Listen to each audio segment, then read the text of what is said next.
the exclusive home of the complete You are watching the 2024 Shriners Children's Hospital Clearwater Invitational presented by Evo Shield. Day number 3 here in Florida. 13 games coming your way, including 3 here on field number 1 as we kick things off with Wisconsin against Washington.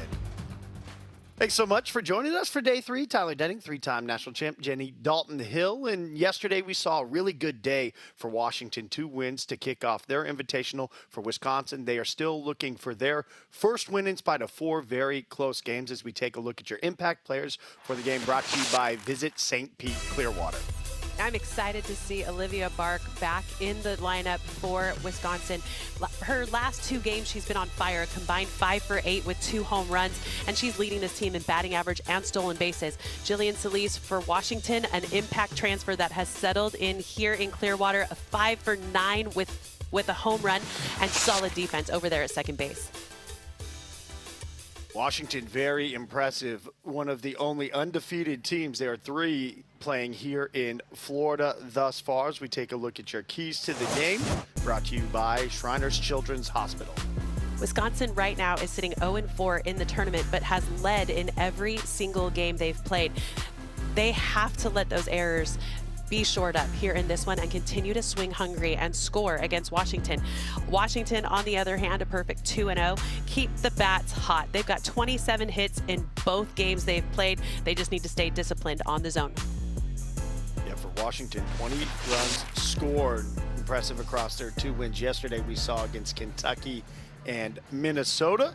One player we did see yesterday as well, Jenny, was Ruby Malin, the sensational sophomore in the circle for the Huskies. What do you expect to see today?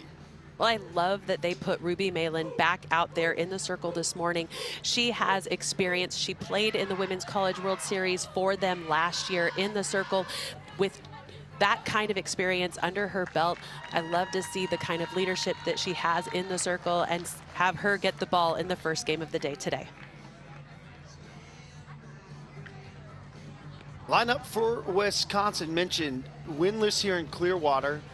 A couple other teams, Georgia Tech, Tennessee, and Northwestern, yet to get a win. But all those games have been very close. And in the game that we saw for Wisconsin yesterday, Olivia Bark had a home run. She sparks it at the top of the order. Well, and I look for her to set the tone. This team knows how to score runs. It's just they've not been able to keep the ball in the park and be able to keep it sharp defensively. So runs have been something they can score. Today it's about defense and pitching to be able to keep this one close.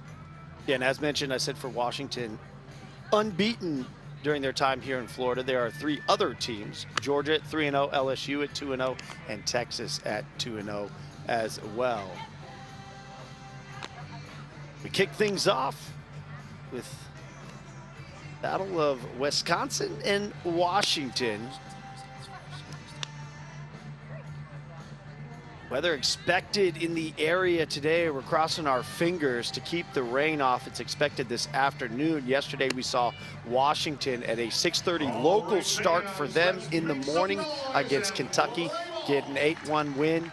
And then back in that with a 12-4 over Minnesota, and a trio of games for them today. For Wisconsin, Jenny, this is their final game during their time here in Florida as we look at the scouting report for Ruby Malin. Take us through.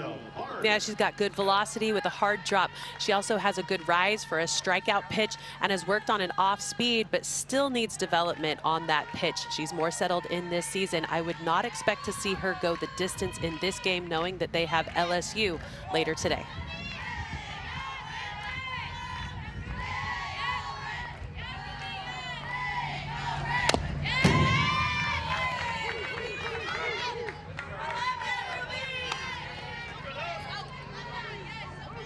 Bark, the freshman from Bettendorf, Iowa. For Wisconsin, a record of 4-5 on this young season.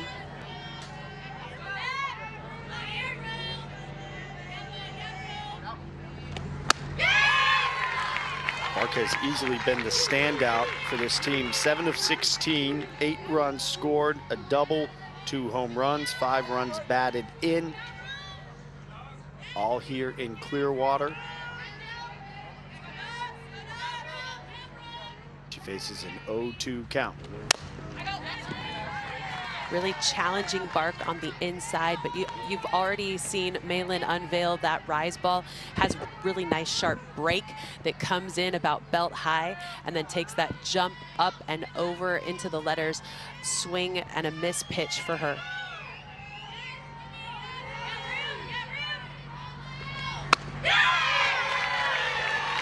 Maylin with the strikeout.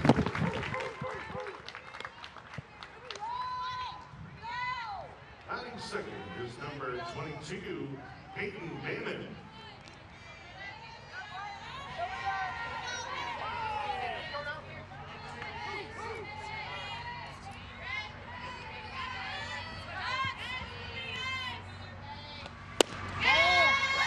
After the strikeout, brings up Peyton Bannon. Batting in center field, senior from Spring Grove, Illinois.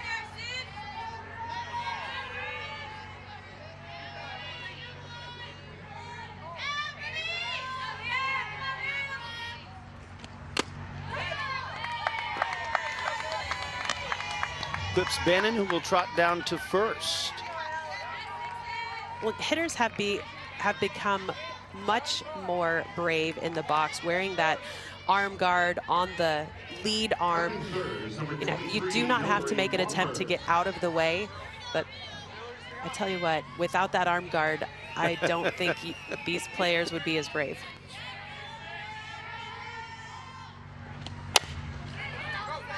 Ball in play, Weekly to third, scoop and a throw to get Blomberg for the second out. Bannon does advance to second. Well, that kind of hit actually worked just like a sacrifice bunt to move Bannon over into scoring position. So while it was not a great result for Blomberg, definitely got the job done for Wisconsin.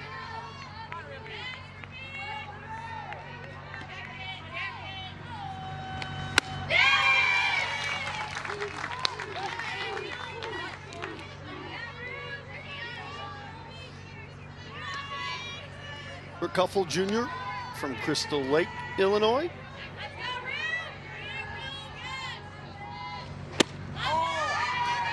It's 2 for 14 here in Florida.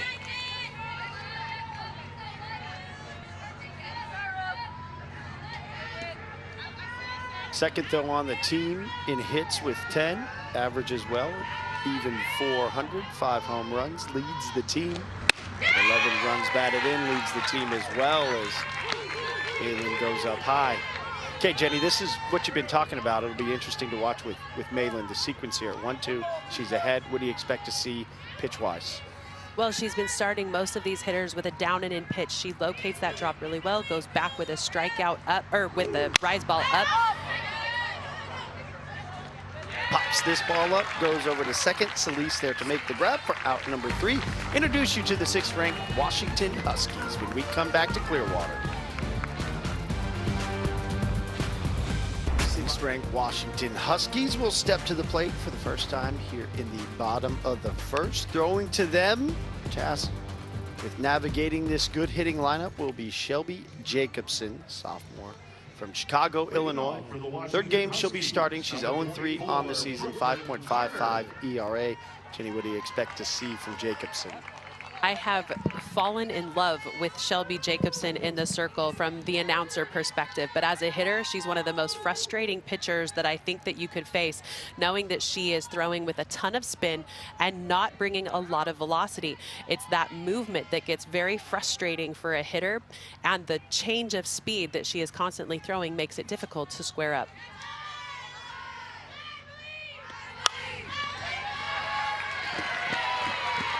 Brooklyn Carter swings at the first offering, and Carter is having a good time down in Florida. It's on base, the speedster. Keep an eye, she can move. Batting second is number 17, Julian. From Carter, it goes to Jillian Solis, on down to Riley Holtorf and Sydney Stewart in the hitting lineup for Washington. And you like Solis a lot. I definitely do. She's figured out how to settle in at Washington. It can be hard to become a transfer and step on campus and make all the changes necessary to be productive, but she has figured it out here in Clearwater.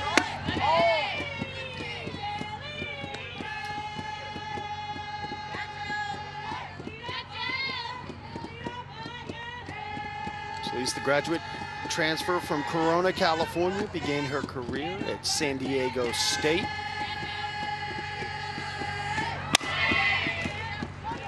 On the ground, Speedy Carter, though, able to get to second, no problem, so advancing the runner into scoring position. Celise is out over at first. Head coach for the Washington Huskies, Heather Tarr, 20th season for the UW grad back in 1998. A couple of wins yesterday put her at 790 for her career. Was very excited, energetic yesterday to get to the field. Did not matter at what time. They were off for a week after beginning their season in Puerto Vallarta and traveling down here to Florida, where they will stay to play quite a bit of games after here in Clearwater, Fort Myers, Tampa. They go back to Eugene, but it's a squad for Coach Tarr that lost 5 of their top 6 hitters. Big question we asked yesterday is Riley Holtorf taps home, the junior.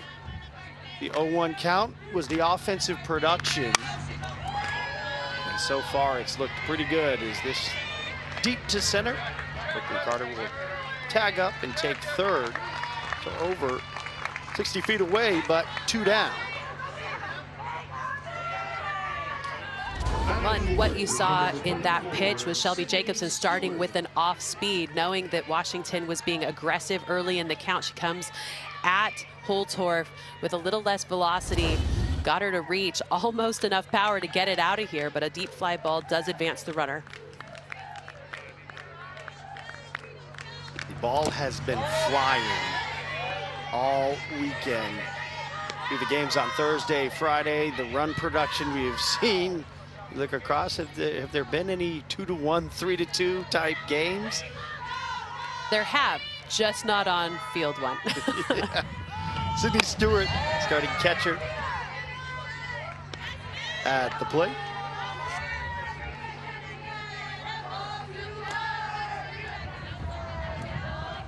Stewart, his lone home run on the season. It's one that we saw yesterday, speaking of. Production leaving the yard.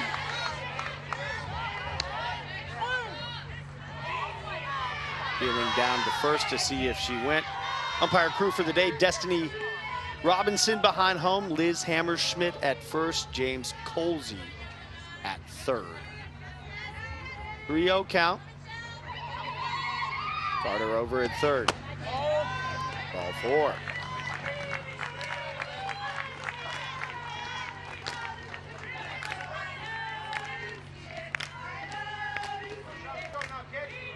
Now batting, number 21, Alana Johnson. Well, and with a pitcher like Jacobson, who dances around the zone a lot, she's looking for swing and miss. She doesn't want to miss over the heart of the plate. She found a lot of white at times yesterday. That's what actually had her get relieved from the game. But knowing that she was being so effective against Oklahoma State, they brought her back in at the end of that game.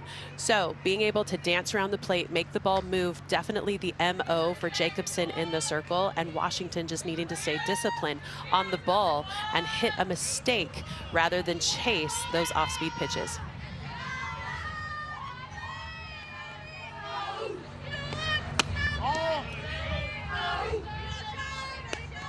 Blomberg going outside to grab it behind the dish for Wisconsin. Bark Hubbard, Cusack, Giardeau, the infield, Schlosser, Bannon, Kuffel left to right defensively. Well, and with runners on the corners, you can expect Washington to put something in motion, not with the intention to get thrown out at second to end the inning, but to bait a throw and allow Carter an opportunity to come in and put the first run on the board.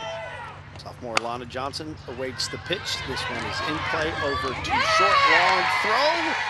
Not enough time to let go of it for the shortstop Hubbard. That will score Carter as Johnson with the RBI.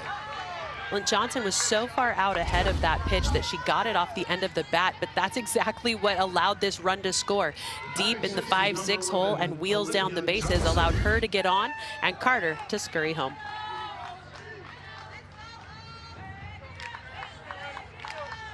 We'll bring up Olivia Johnson.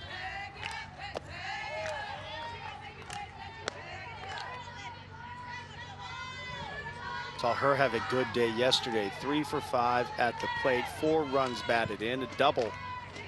One of those 3 hits.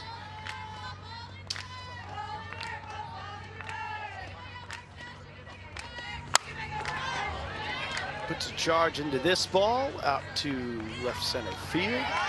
Grab made for out number 3, but Washington puts one across the board. 5-6-7 due up for the Badgers when we come back for the second. Shriners Children's Clearwater Invitational, presented by EvoShield, is brought to you by Shriners Children's, the most amazing care anywhere. EvoShield, the source for custom fitting protective gear. And St. Pete Clearwater, Florida. Let's shine. Plan your escape at visitstpeteclearwater.com. 1-0 as we hit the top of this second inning, and it was a long day, Jenny, yesterday for Wisconsin. They play in the 2:30 local game that we saw against Oklahoma State, but then close out the night against UCF in what was a long game. They lose 21-9, and then quick turnaround. The games that were slated to start this morning were all moved up an hour due to potential rain, but this game was held at this time slot to give Wisconsin a little more time to rest, as yesterday was a long day. Yeah, their last game started about 8:15 and lasted 2 hours and 57 minutes. So they were playing until after 11 o'clock last night and then needing to come back and get to the field to face Washington this morning for a 10 o'clock start. First pitch swung on by Fiona Gerardo. That is out to deep center and gone. That'll put a little wind into the sails early on for the Badgers. The home run for Gerardo. Huge hit for Gerardo, and what you're seeing is Wisconsin swinging early against Malin. They saw in the first inning that that pitch was coming in down and in. So what does she do? She attacks down and in, knowing that in the first inning, that's where she was going after every batter. Takes the pitch right back up the middle because that drop ball did not get in on her hands far enough. Huge hit for Gerardo to get things started for Wisconsin. But remember, Tyler, this Wisconsin team has led in every game here in Clearwater. Are they going to be able to score enough runs and then hold that lead and close the door for their first win? Yeah, they've held the lead in each of their 5 losses this season. They did after 3 innings in that UCF game, excuse me. It's 8-7 after 3. Gerardo with her first home run of the year to tie up the ball game. Bring up Emmy Wells.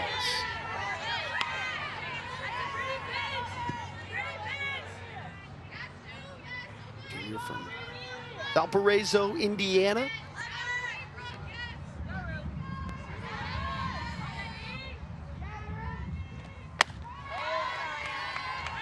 And Emmy Wells, another one of those impact transfers that we've seen make a move last season to another school, coming over from UNI and joining the Badger squad. She's settled in quickly, doing a really good job here in Clearwater. Already has a big home run under her belt here.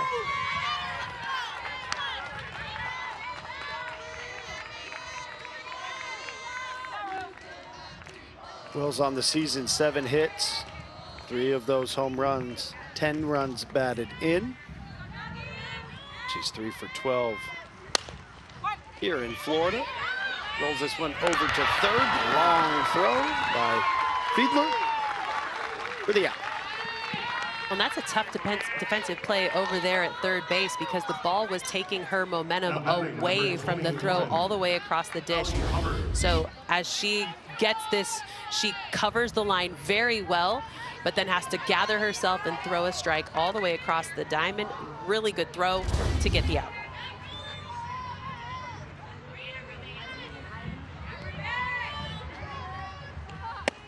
First pitch to Ellie Hubbard.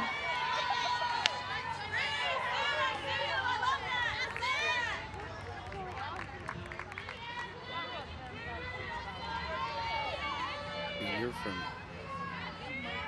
Wheaton, Illinois.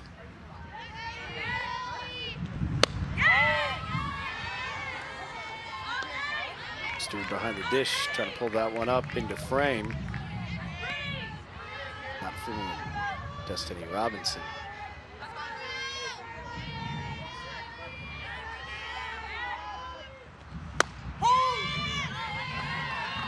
And that's the thing about Ruby Malin in the circle. She's able to make small adjustments in between pitches to hit the spots that the umpire is looking for back there behind the plate. And early in a game, a pitcher is trying to extend the zone to see where those vulnerable spots can be. 12 strikes to 8 balls before that 21st pitch. Cross for Malin.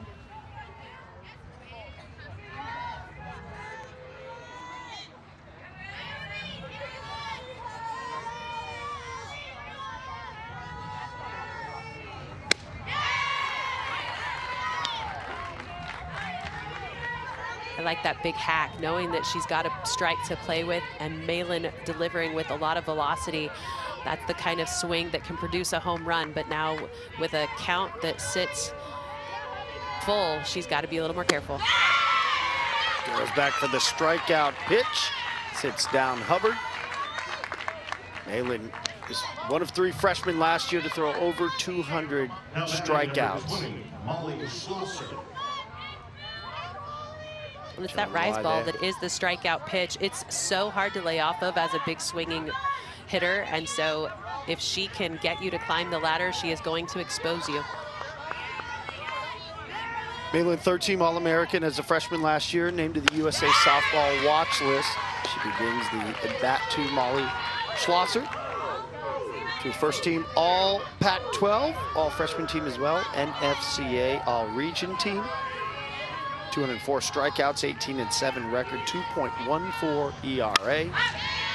The coach Tar saying of Malin, really want to work with her on populating the zone. They want to develop the off-speed, find the feel for that pitch, and make her not such an easy scout, or not as easy of a scout. And we've heard multiple coaches say if you're not evolving in the offseason, you're losing. You have to make sure that you continue to build your arsenal and make yourself unpredictable.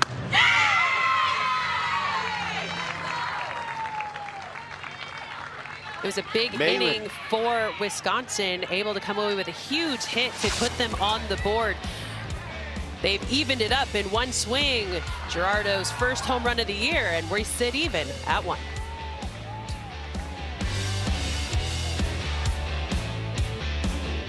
Games today with our schedule update brought to you by Evo Shield. Tennessee, Georgia Tech, Minnesota Stanford, Kentucky UCF, currently on SEC Network. Number 8 Oklahoma State against number 12 LSU. You can check clearwaterinvitational.com as well. I know weather may be a factor today. That'll keep you updated with all the schedules and times for each of the teams. 13 games slated here for day number 3. We played 13 yesterday. There were 6 on Thursday. On Sunday, 8. All part of 40 games taking place across the 4 days here in Clearwater, the Clearwater Invitational. Tyler Denning, Jenny Dalton Hill. Our first game of the day here on field number 1. An undefeated Washington. Perfect 2-0 yesterday against the Wisconsin team, playing their final game here in Florida, looking for their first win, but all close games, and right now 1-1 contest. Second time at the plate for Washington. Hobson hitting out of the 7-hole, starting in left field.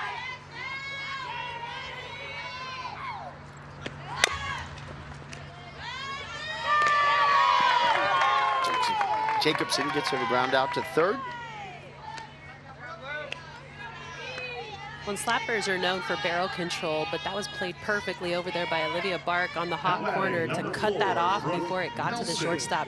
That kind of defense will keep them in this game.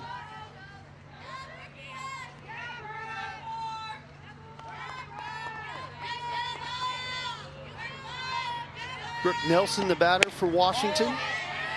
It's a ball one outside. Two from Bonnie Lake, Washington.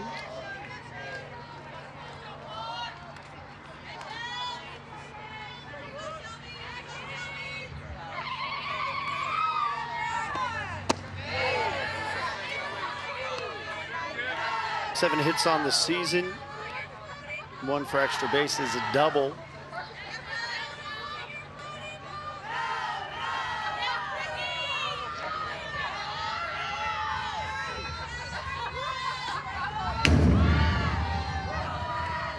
And a ton of spin on that pitch. The problem is it just got away from her. And you wonder how tired is Shelby Jacobson. She threw only 2 innings all of last season. And then yesterday, they really relied on her arm to be able to go at Oklahoma State. She threw a ton of innings against Oklahoma State. 6 1/3 innings against Oklahoma State. She also threw 4 1/3 innings against Kentucky in the game before. So they've relied on her heavily here. 4-pitch walk issued.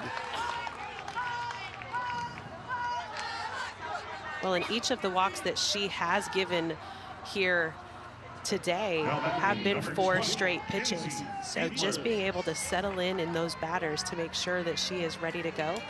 And it can be hard when you get a brand new ball.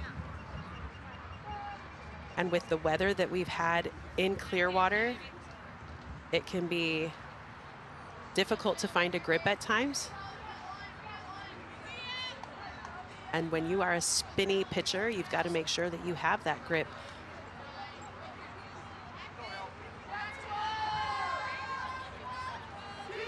Bottom of the order, 9-hole hitter, Kinsey Fiedler.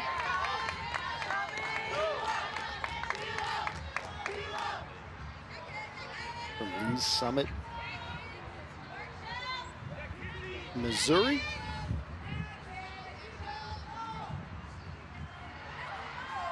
One for 5, the one hit, a double with a run being brought home during her time here in Florida.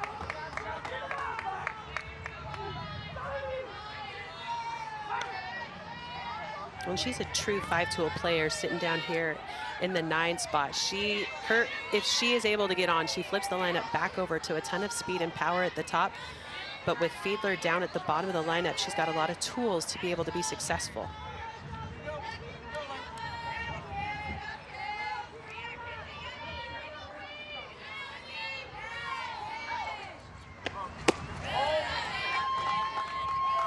%85 humidity in Clearwater, to your point about ball grip and conditions.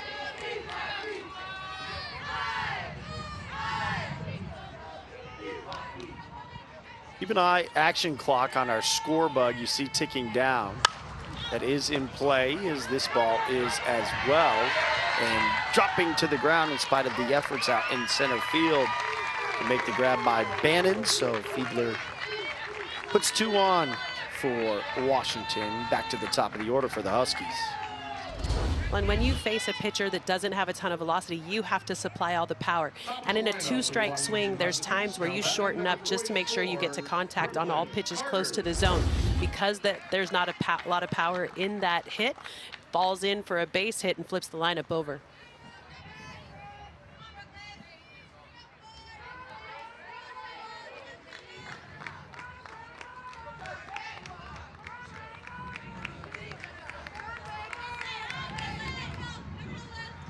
Carter, after a single her first time up, fouls off the first pitch. Came around to score. When you see Carter take the box, when she stands to the back of the box, you can expect her to slap. But she's standing even in the box right now, which tells me she's swinging away. Inglewood, California.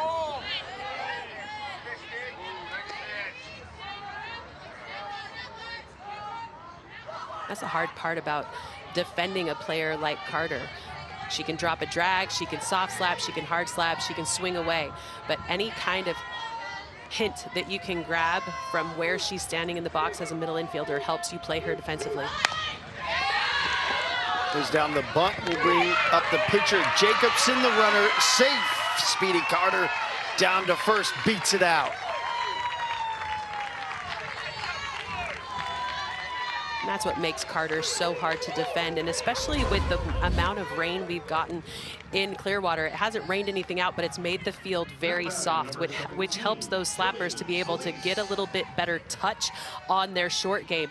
Place that ball right back up the middle, which is the defender that is the furthest away to be able to pick up that ball, and her speed's just too much to handle. It's a big opportunity for Washington to crack open the scoring after Carter gets on the bunt single.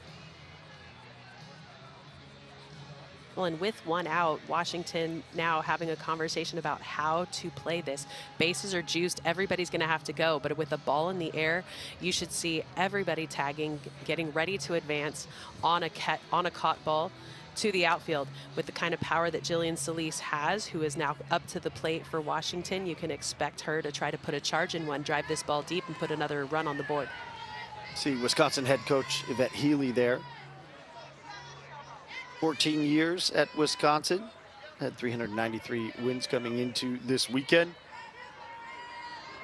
Was delivered the instruction to her team to try to deal with this bases loaded, and that ball getting past Blomberg. One run in, both runners advance. Washington capitalizing on the wild pitch. You know that Jacobson has a ton of spin and a ton of movement, but as this pitch comes out of her hand, just not enough on it to get to the plate. Back behind the dish, Blomberg tried to block it up, but it was a ball that kicked way too high, and Washington took advantage. Yeah, we saw some really good catching work by Blomberg yesterday, but it's tough there as that one bouncing, but Blomberg in front in time. Checking Fiedler over at third. Both runners hold.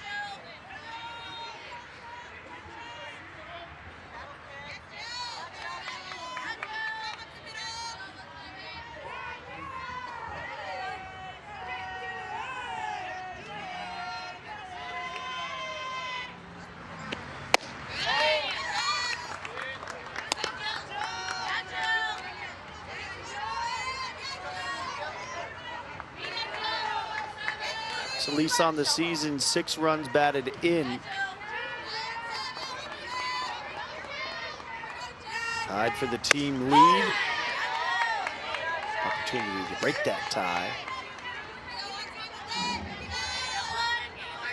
Mentioned the home run, or along with Stewart. Both solo shots we saw yesterday.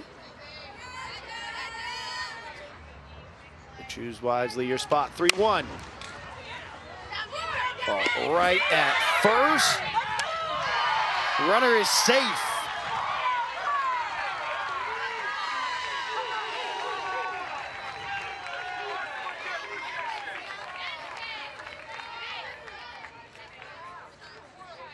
Well, and the out was recorded at first base, so if the tag had been successful, they would have gotten themselves out of the inning. But hard ground ball over there to first. Gerardo touches first base, gets the out, delivers a nice throw to Blomberg. But look at that slide. A beautiful nice little slide. hand drive sliding around Blomberg, gets the hand in before the tag.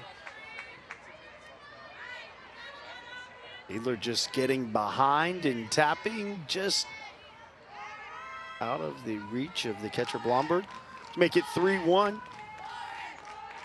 Solis was out over at first. Carter on third. This is the first pitch to Holtorf up high.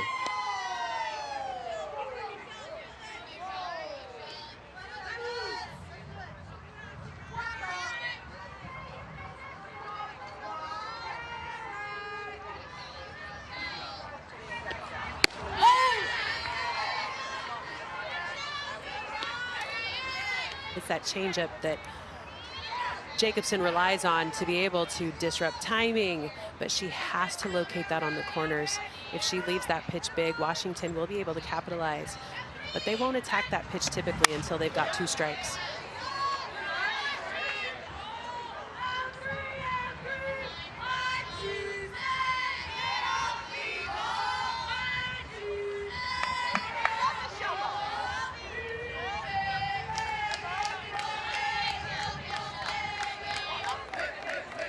Holtorf on the young season, 462 with runners on. Even 500 with runners in scoring position, 250 hitter with 2 outs.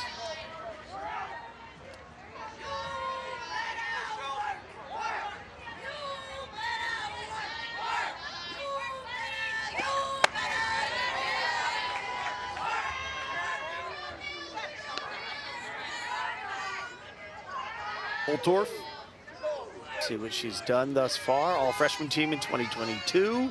23 all defensive team, NFCA all region team last year as well.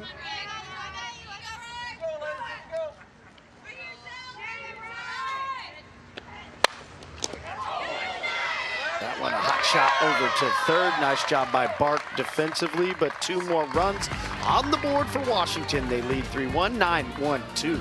Due up for the Badgers.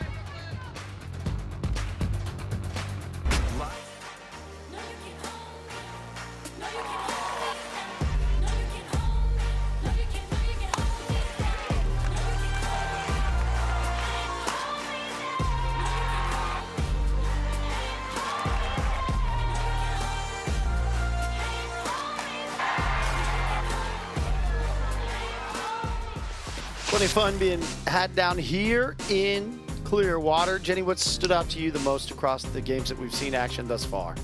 I mean, we've seen so many high-scoring games, but when it comes to who is the most efficient in the circle, I think hands down it's Nigeria Kennedy. It was that 1-0 game against Tennessee that both teams just great defensively, great in the circle. Runs were at a premium, and right now the Nigeria Kennedy Freshman of the Year stepping in and doing the same stuff in her sophomore campaign. 13 of the 16 teams here in Clearwater went to last year's NCAA tournament. 8 of those were super regional participants. 5 went to the Women's College World Series, including Florida State, who's here, national runner-up last year, to Oklahoma. 11 of the 16 teams won 40 or more games last season.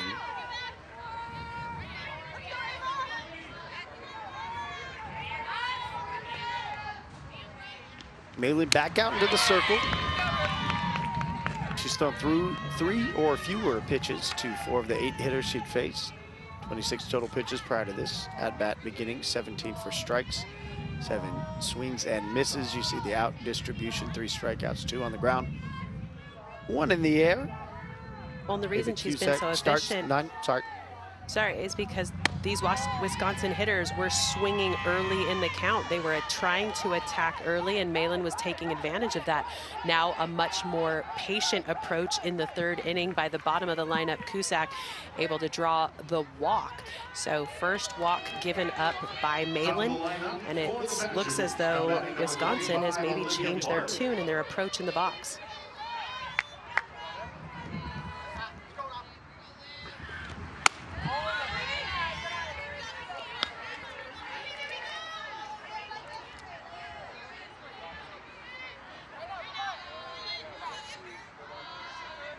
Olivia Bark struck out her first at bat, took in the top of the order. Get to Malin here, and that's a story, Jenny. You had said for Wisconsin, you look at the record 4-5, and it's not due to lack of run production. They've been right there, especially in all their games here in Clearwater, minus the UCF game that was a game that they led until the 3rd inning, but it's just getting over that hump and holding on to a lead, closing out, showing themselves that they can beat a quality opponent. Well, in last night's game against UCF just got out of hand. It was a 21-9 loss. And when we talk about football scores, that one maybe is the most reminiscent of them here in Clearwater.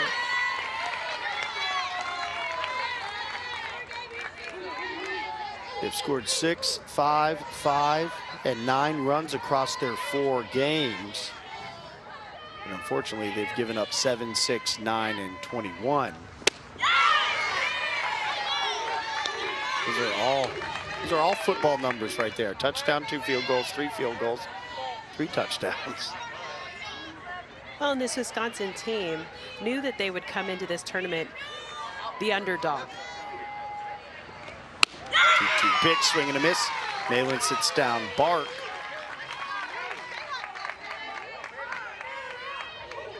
rise ball that is now nabbed Bart twice. As a big swinger, you like that ball up in the zone, but Malin has such a dominant rise ball that it's really hard to catch up to.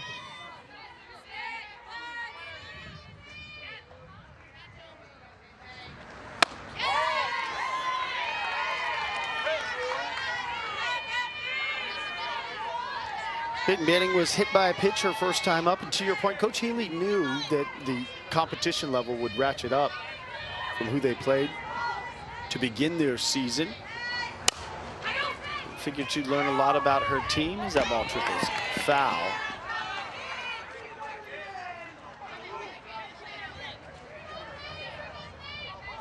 And with losing big names from their roster, Wisconsin knew that their work was cut out for them. Inside drop ball. Bannon fights it off. Trickles foul, like you said, Tyler. So she steps back in to try to find something a little bit more over the heart of the plate.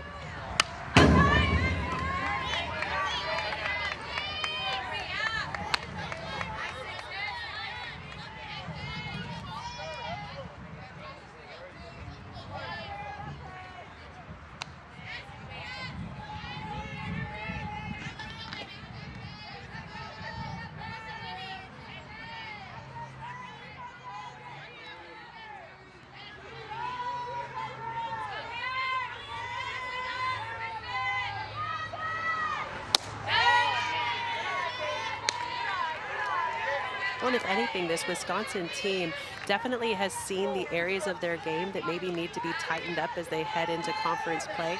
There's still a couple more weeks before conference play begins, but this Wisconsin team has figured out how to hit and score.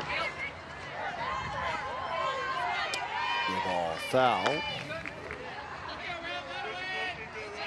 Wisconsin will trek across the country the other side to play their next games after this, February 22nd at the Mary Nutter. There they will play Oregon State, Missouri, San Diego, Oklahoma, Long Beach State, Utah. Then the Utah Tech Invitational, UMBC Spring Invite. Play their first game at home on May 29th. On the ground over to second, relayed by Celise to Nelson. For out number 2, and as is the trend usually for most colder weather schools, we see that they don't get a ton of home games, Jenny, and they have to ease into their season, talk about outdoor work, defensively being able to get on the dirt, but also then getting to play at home. They have just 5 series, 3 of those in Big Ten play at home.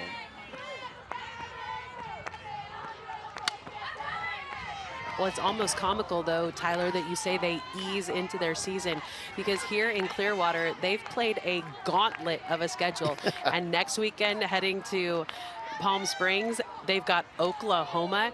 I mean, with a team like this, Wisconsin will be battle tested for sure by the time they hit conference play.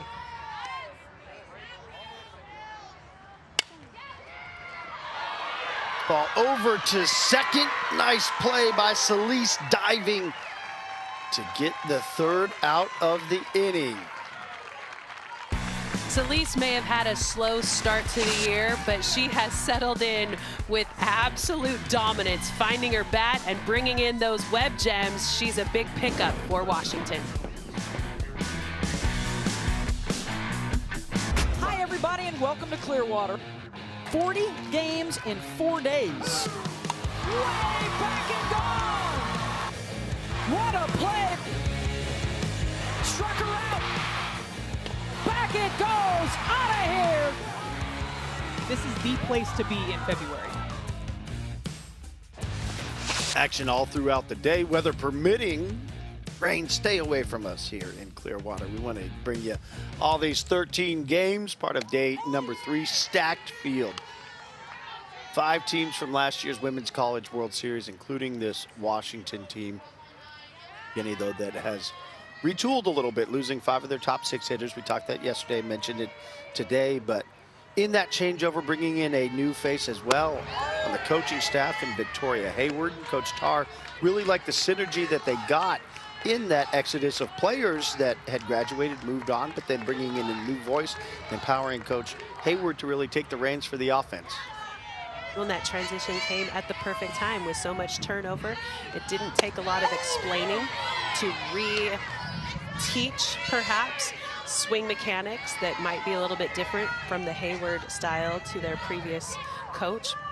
But Coach Tarr could not be more pleased with the job that Victoria Hayward has done with these hitters. She says she's very direct, very intentional, and these players have responded so quickly.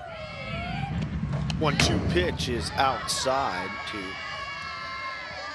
begin the inning. Washington has scored 1 in the first, 2 in the second.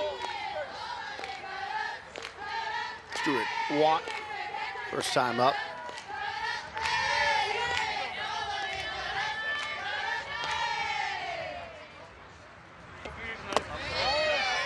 I'd asked you this yesterday for Oklahoma State, but let's do it for Washington. When you think Washington Huskies, Heather Tarr, first word that comes to mind to describe that program? Well, you say Heather Tarr, and I think competitive, and I think a program takes on the persona of their head coach, and Heather Tarr is one of those gritty competitors.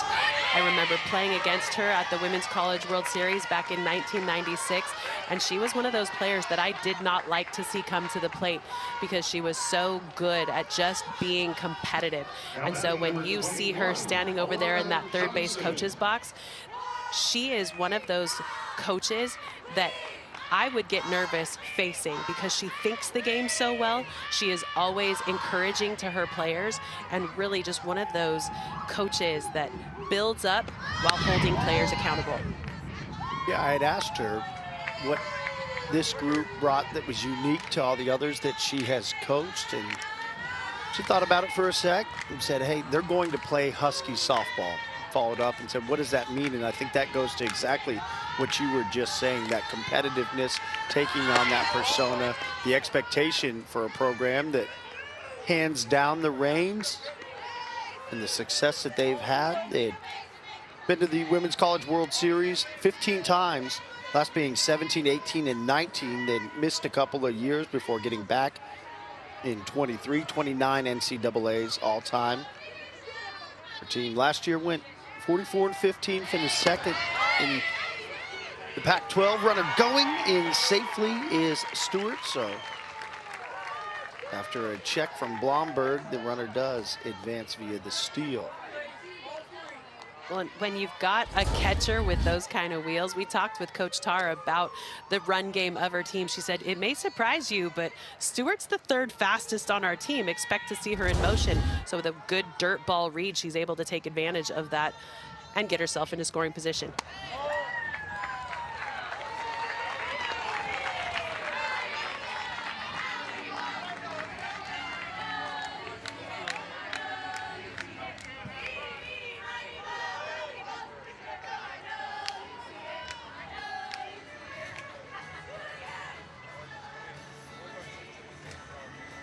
So 2 on, Jacobson will have a conversation in this circle. This Washington team, the other big story. So last year in the Pac-12, UW, Oregon, USC, UCLA heading to the Big Ten. They are picked 4th this season in the Pac-12.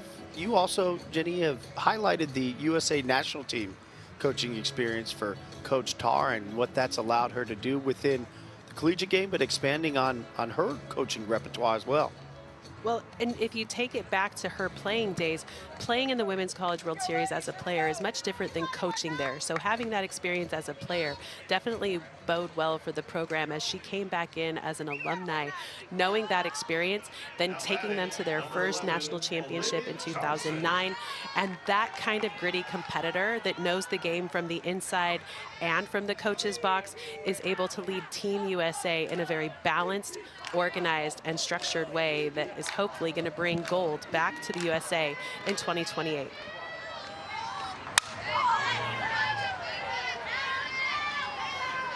Johnson puts a charge into that ball, but well out.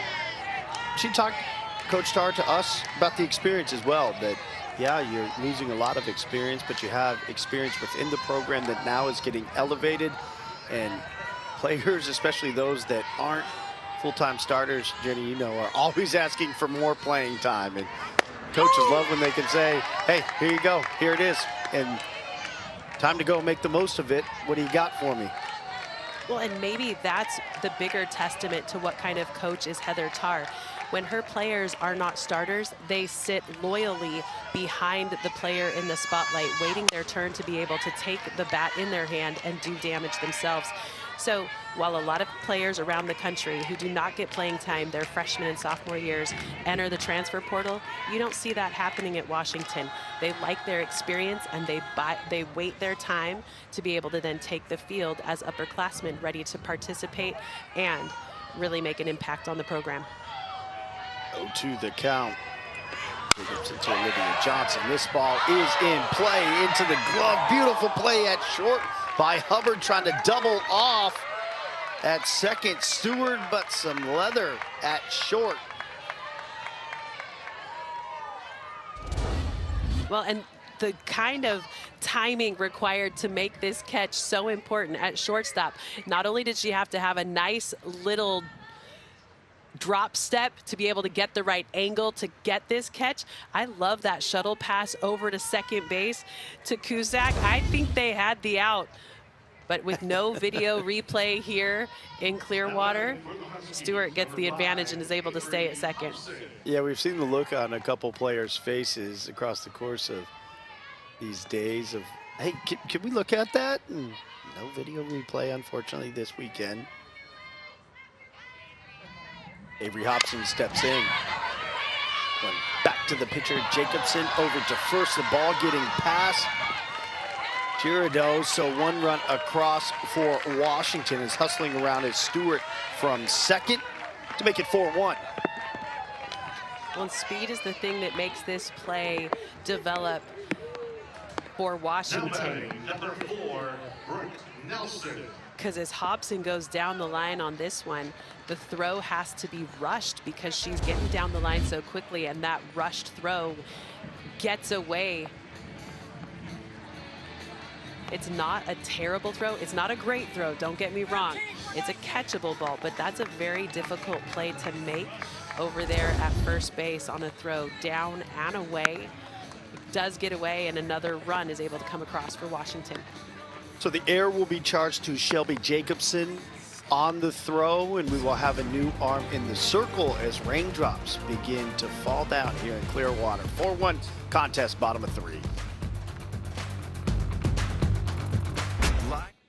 Shelby Jacobson, 53 pitches, 2 1/3 innings, 4 hits, 4 runs, 3 of those earned as she will head into the dugout. New arm in the circle. Jenny, who is it for Wisconsin? We will see Gabby Salo in the circle for Wisconsin. She has made an appearance in each of the 4 games here in Clearwater.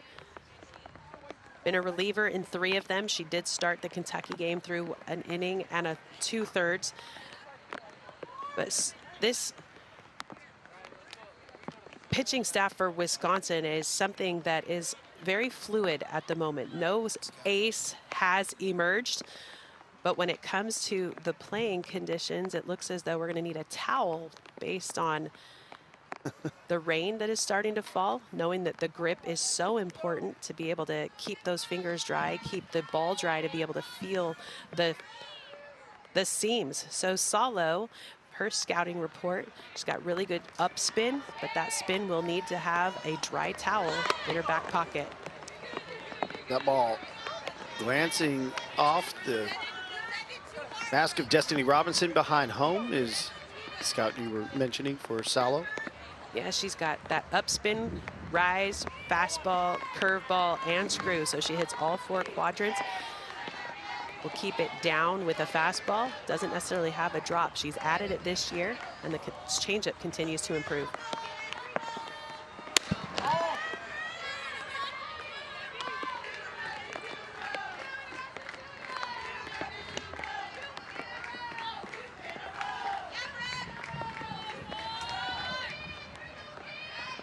Brooke Nelson walked first time up, came around to score. Opportunity 2 in scoring position with 1 out. Had 2-1 now. Again, fans, just a reminder to Johnson please return on all third foul after balls and her home run walk balls. and the air that put on We ask Hobson. that you please return all foul balls and home run balls.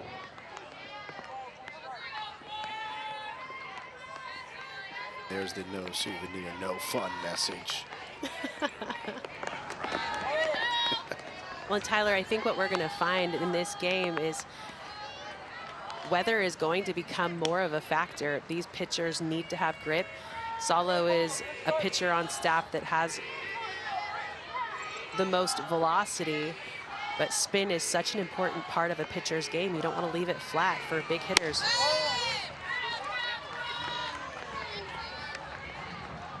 There is ball 4 to load the bases.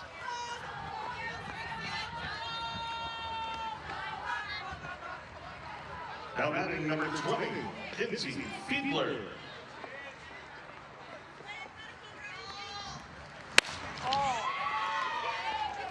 Fiedler singled, scored, first time up.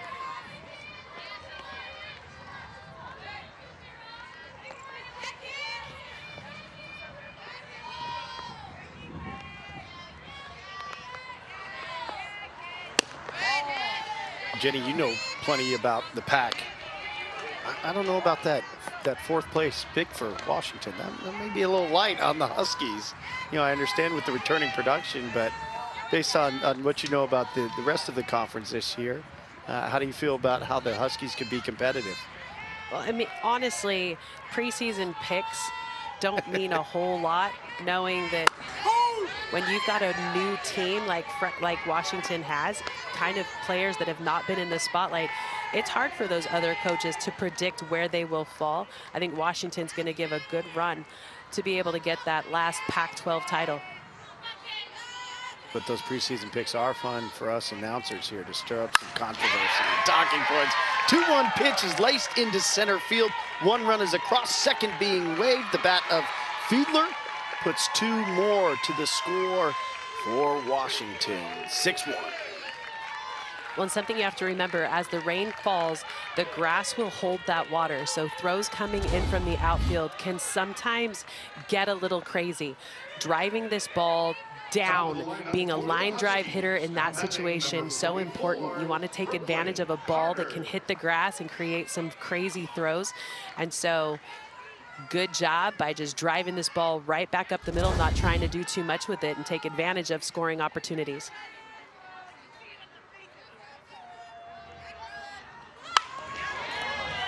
Top of the order, Carter lays down the bunt.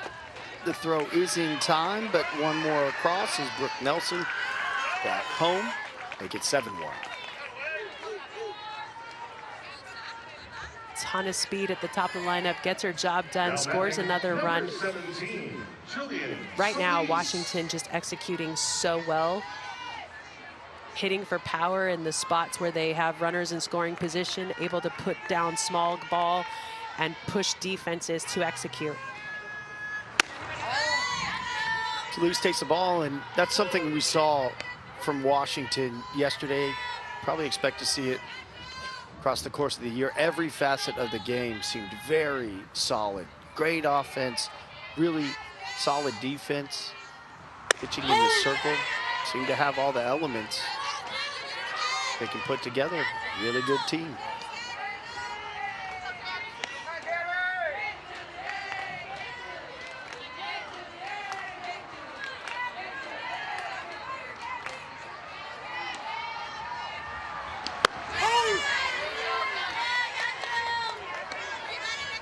Nice changeup by Salo to just change the eye of Celise, who has put the ball in play each of her at-bats here today, but without a hit.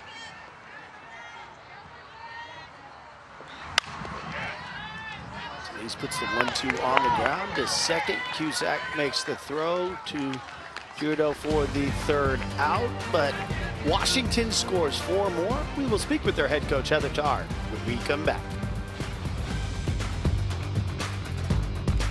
Watching the 2024 Shriners Children's Hospital Clearwater Invitational presented by Evo Shield. Day number 3, game 1 of the day for us. Washington with a 7-1 lead as we hit the top of the fourth inning, joined by Washington head coach Heather Tarr. And coach, so really impressive day number one for you guys. What were the conversations after day one? What are you seeing from your team? Maybe that you can improve on as well that we can look for? Oh, man. Yeah, we said yesterday's over after yesterday was over. So it's just about us trying to learn our game, our way. And this is a long season, so trying to figure out how to play Husky softball. Well, and Ruby Maitland in the circle was so dynamic as a freshman. What do you like about the sophomore now this year? She's a lot more mature, a lot more aware of what she needs to do, just generally speaking, from the mind, like for mindset, mental game, just staying in control pitch to pitch. So she's learning that this year. Coach, we appreciate the time. Thank you. Thank you, guys. Yeah, mindset is such an important part of a pitcher, to be able to, you know, have a short-term memory when pitches go bad, but also relish and build on the momentum created by a good outing. And Ruby Maitland has done such a good job of just taking it pitch to pitch. And that rule change, I think, with being able to leap and lose contact with the ground this year has taken that off the table for her, knowing that that was a point of emphasis that she was doing in every single pitch last year. That ball. Second one that we've seen for Maitland that she's lost inside to a right-handed hitter, and clipping Brooke Kuffel. Well, and as the rain falls, the grip is important, and pitchers, when they throw that screwball, have to be able to nip the inside corner, but that one gets away from her, and she lights up Kuffel, who will take first.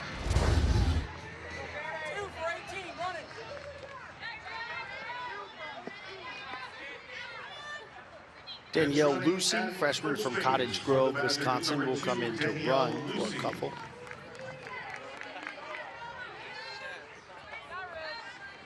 Now batting, number 10, Fiona Girardeau.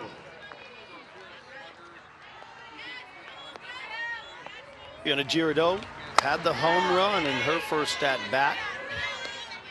And starts up top.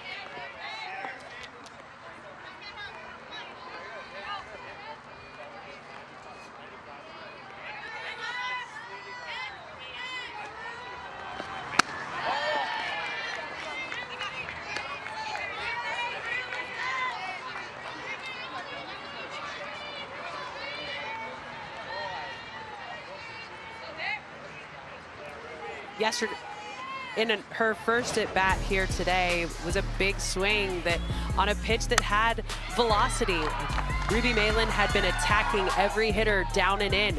And what did Girardeau go and do?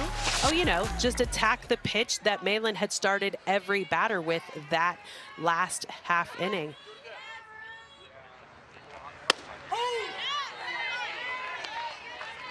And across for a strike.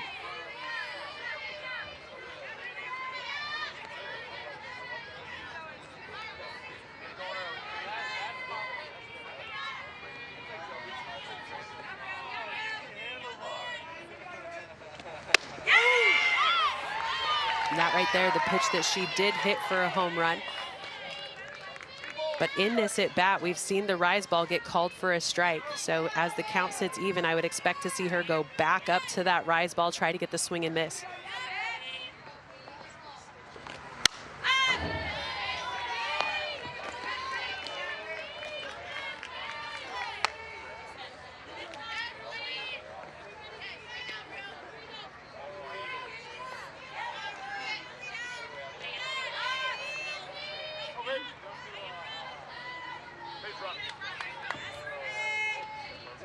Two with Lucy over on first, no outs in the inning.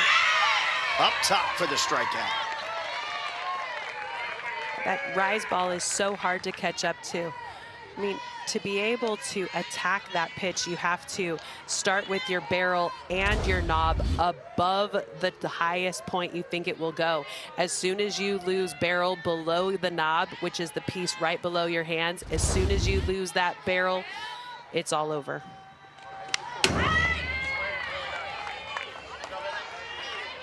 First pitch fouled back by Emmy Wells.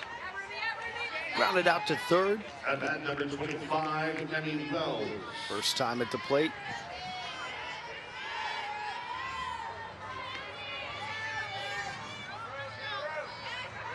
Rain has subsided.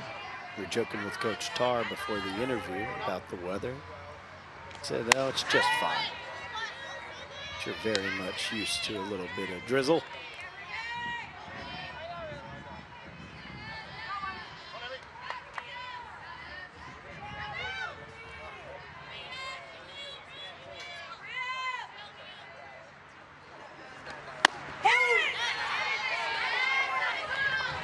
Well, the key to hitting is making sure that you're on time. But more than that, you're trying to hit a mistake. Every pitcher makes mistakes and leaves the ball over the plate. It's making sure that the bat is off the shoulder and attacking that mistake rather than letting it go by. That pretty mistake-free right there on that pitch. Back-to-back strikeouts for Malin's 6th strikeout of the day.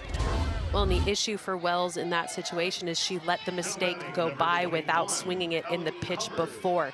So what does Malin do? She goes right back to that rise ball, starts it thigh high, lets it go up over the belt, swing and miss. Nice strikeout. Which pitcher that you faced across your playing career was the least mistake prone? I mean, I played against Lisa Fernandez, and I was able to hit one mistake over the fence in my first at bat as a freshman off of Lisa. Never got to see another changeup again because that's what I hit out. And she actually came to me that year during the summer, because we played all summer long. It was the lead up to the very first Olympics in 1996, and she said, just so you know, I'll never throw you another changeup. So I never did. Ellie Hubbard. Yeah, those, as much as pitchers have a photographic memory and memory to sequence of events, pitchers seem to have that as well, that they're not going to go back. So you remember the changeup in positive light, she not so much. 2-1 pitch.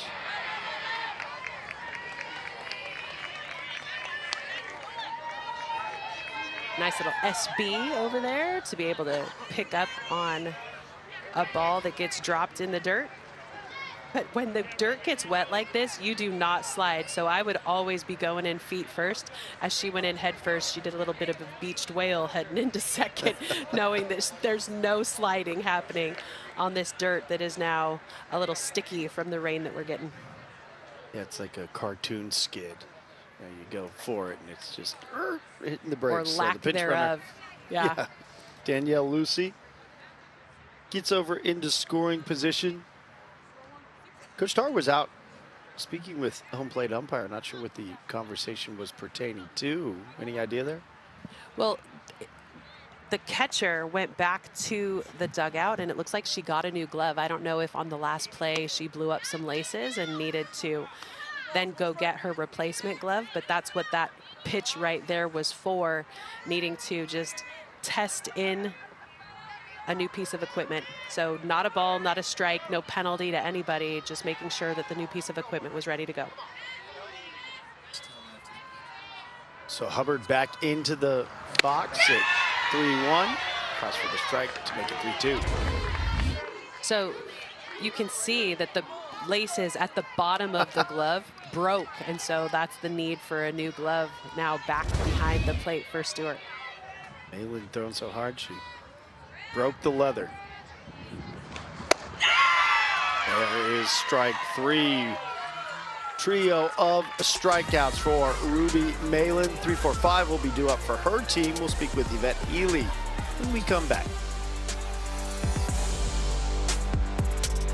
7-1 contest, Washington leading Wisconsin as we hit the bottom of the 4th inning, joined by the Badgers head coach Yvette Healy. And coach, saw some really close games for your team yesterday as you guys finished late last night, carried into today. What was the message? What are you seeing positive from your team across their time here in Florida? Well, it's a lot of fight. You know, you get that late game and get back home at midnight, and you got that quick turnaround. But this group, they're pros, so they're here to learn and work. We got some young people, and this is like a NCAA tournament World Series atmosphere. So it's what a cool gift to get to play in front of this and get that experience this early in the year. I've been impressed with Shelby Jacobson in the circle. What goes into that decision to then relieve her today? You know, she was having a little command problems and got sped up, but we really she's doing a great job. She really didn't get a lot of innings last year, so to see her go against this competition and really be fearless, we loved seeing that. Coach, safe travels. Appreciate the time. Best of luck rest of the season. We'll see you down the line. Thank you. We'll see ya. As mentioned, this is the final game for Wisconsin during their time here in Florida. Appreciate the time for Coach Healy, all the coaches as well, SIDs, support staff that help us do our job and give you the information on these teams and paint the picture for the season that lay ahead here in week number 2 of this young season. Tyler Denning, Jenny Dalton-Hill. Second day for us, third day of the tournament. 13 games happening, light sprinkles, but looks like the rain may hold off. Another 8 games tomorrow to close out. What Coach had just talked about, Jenny, this has the feel of postseason, of Women's College World Series. When you look around, you see the names on the jerseys, the participants here. It's a very impressive field. Definitely is World Series caliber, but when you get to the Women's College World Series in Oklahoma City, you should expect an entirely different beast. I think that's the piece of the puzzle that is different. For those teams that go in and year out, they're used to the crazy schedule and the amount of attention that is given to those players. When you're a first-year team, I think sometimes we see deer in headlight looks with all the expectations needed. From a 3-time champ, folks, so ears up, please.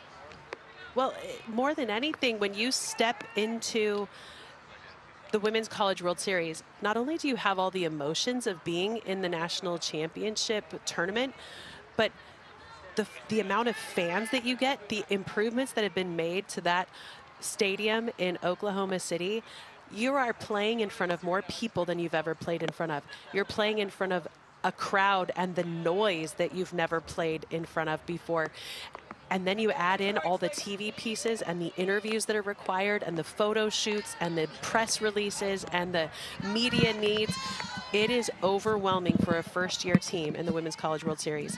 I was impressed with the way that Stanford was able to show up and be able to perform at such a high level, knowing that they were the new kids on the block.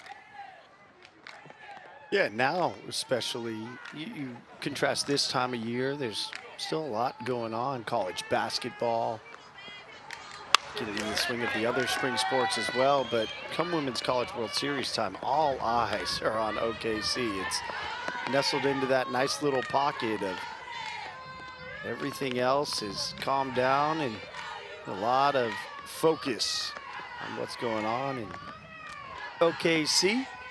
But it's great to be here and usher in a new season that is bright with hope and optimism for teams and where they're at with their journey. And you heard Coach Healy talk about her group, said they're pros, but we're still getting some experience, and this will help their growth into the rest of their non-conference or conference schedule, where Washington's at, a team that has expectations. You see the 6 next to their name.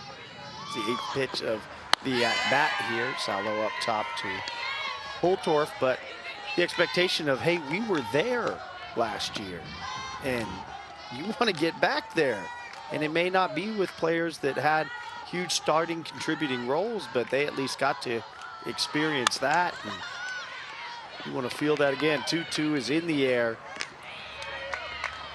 That made over at short by O'Brien. 1 up, 1 down. Now batting, number 24, Sydney Stewart. Mentioned for Washington, picked 4th in the Pac-12 preseason poll. Their preseason top 25 rank was 10th to preseason Pac-12 selections, including Malin, who we have seen in the circle. But Jenny, for this Washington team to get back to OKC, that's obviously way down the road. What are the things that they may need to improve on based on what you've seen? Just making sure that they shore up in the circle. They have been tested defensively. They've shown up defensively. here in Clearwater. They did make an error in their game against Minnesota, and an error against Kentucky.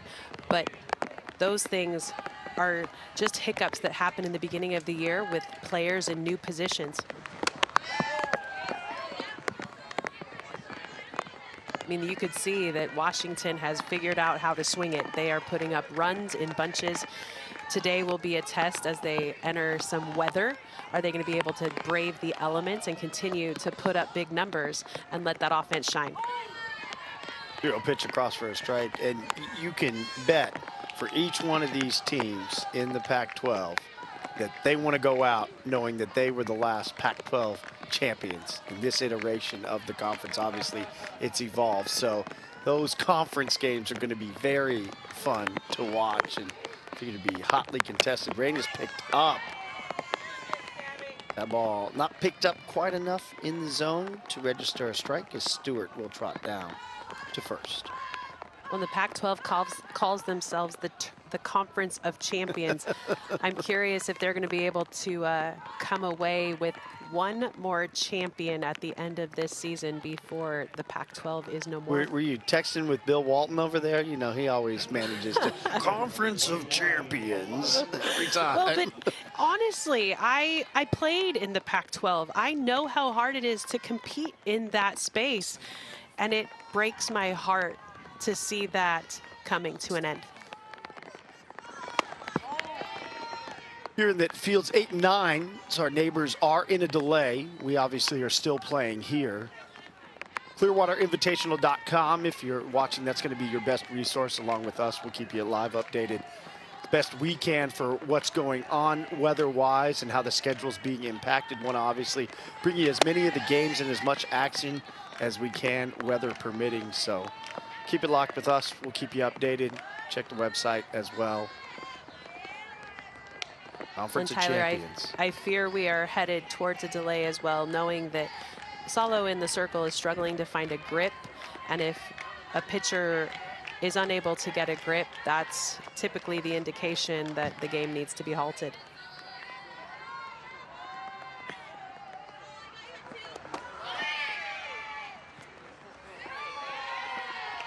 Trying to get a grip on that ball. The fire down to second as Stewart takes the base.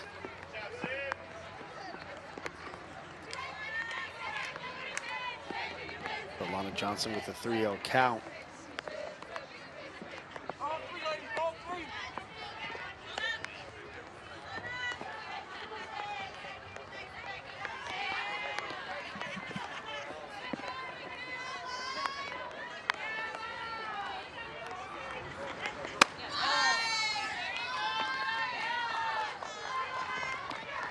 Ball 4. Jenny, I'm over here just scrolling through the list of Women's College World Series champions and seeing the long extent of dominance that the Pac had for such an extended period of time. But we've seen really a shift over the last decade of balance of power within our sport, as more teams have placed emphasis on the sport of softball, more resources.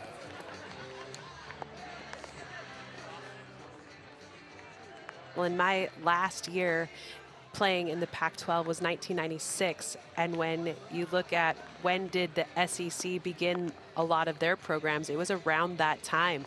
So I came over to coach at the University of Kentucky in 1999, and Kentucky was a little behind at that point, knowing that South Carolina and Alabama had started programs that were just taking off.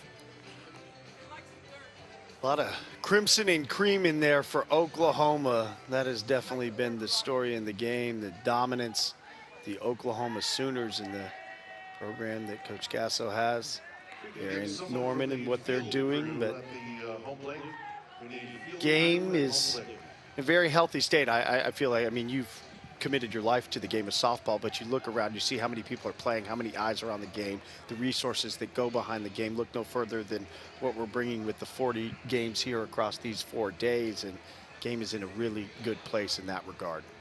Well, and when you look at that list, while Oklahoma has become very dominant, that conference affiliation will change for them next year too, as Texas and Oklahoma go over to join the SEC.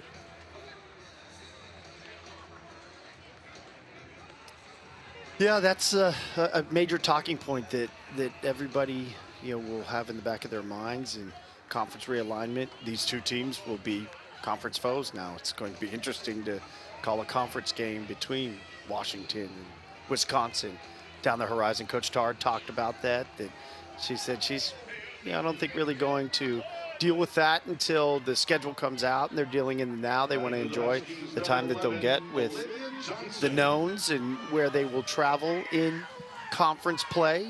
So Olivia Johnson steps in.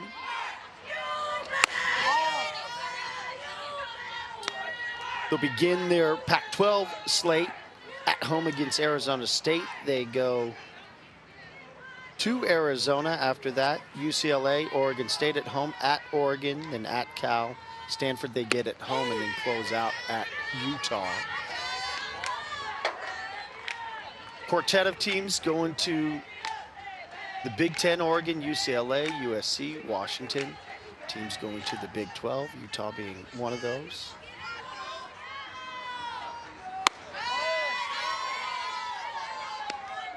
Well, in the last 12 pitches, Tyler, we've only seen 2 strikes.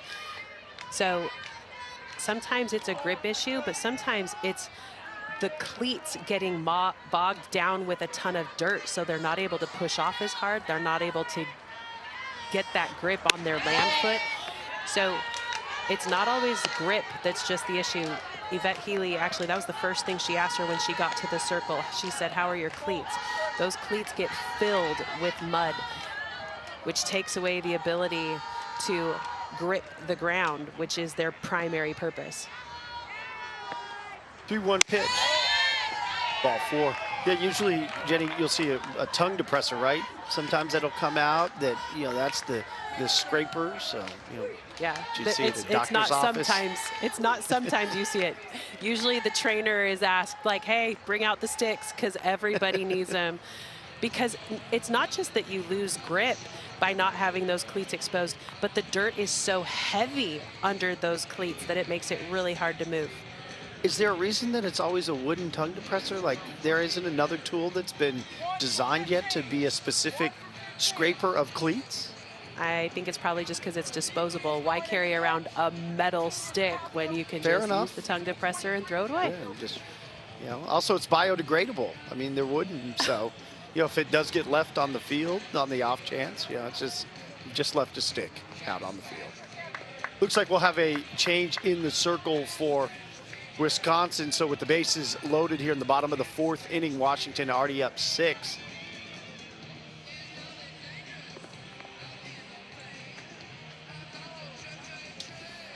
Tessa Magnanimo will go ahead and take the circle, relieving Gabby Salo. Magnanimo has pitched in 3 games here in Clearwater. She was the starter against Georgia, also the starter against UCF, but was a reliever in that Oklahoma State game. She is one of the pitchers that Wisconsin will lean on this year. And what will we see from her in the circle? Well, she moves the ball around the zone very well, but she's going to need to pound the zone with strikes. She's moving her pitches better this year. She's got a rise and a screwball with upspin. She's added a drop, and now a changeup can be used, but it needs to continue to evolve and improve. You saw Salo come and bring that rosin bag out to the circle to help her with grip. It looked like she dropped the wristband as well, the call sheet. That Magnanimo will place on her arm.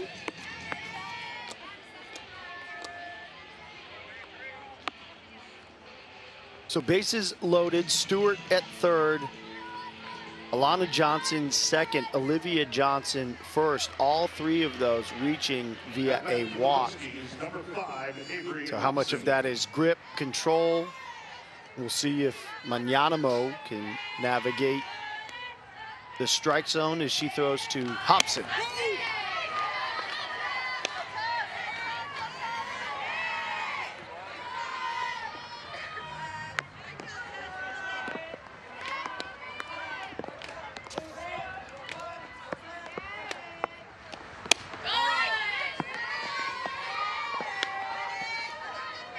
Also a change back behind the plate. Emmy Wells takes over catching responsibilities as Magnanimo toes the pitching rubber.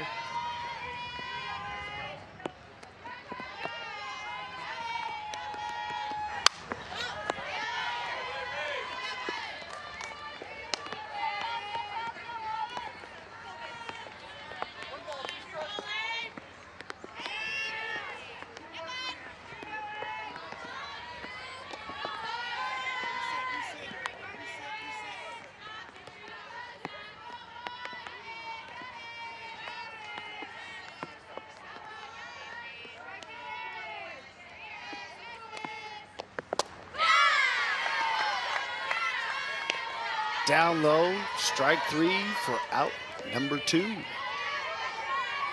And that's exactly what you're hoping a reliever will do in the circle. Come in, calm down the offense. After 3 straight walks given up by Salo, good response by Magnanimo to come in and get that very next batter to swing and miss.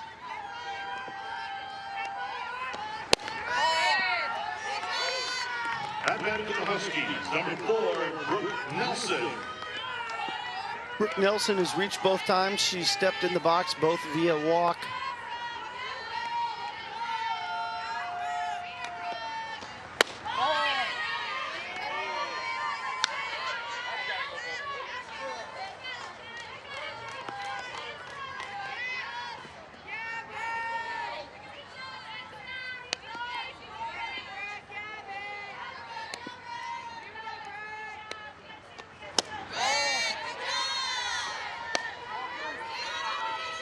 A little less velocity from Magnanimo in the circle. Also something that these Husky hitters will have to combat. Make sure that their timing is ready to go. 3-0 pitch. That in for a strike. Definitely not a pitch that I would encourage Nelson to swing at, but a nice pitcher's pitch for Magnanimo.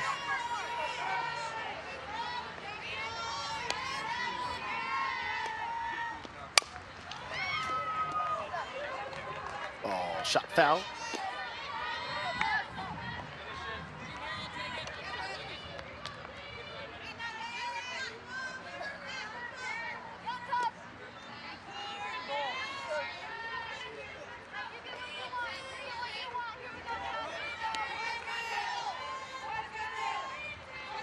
Count full, bases loaded. 2 outs here in the bottom of the 4th. Washington leading by 6. Magnanimo gives that one to Nelson high into center field. The grab made for out number 3. Go to the top of the 5th inning. Deficit is 6 for Wisconsin. 8-9-1 due up for the Badgers.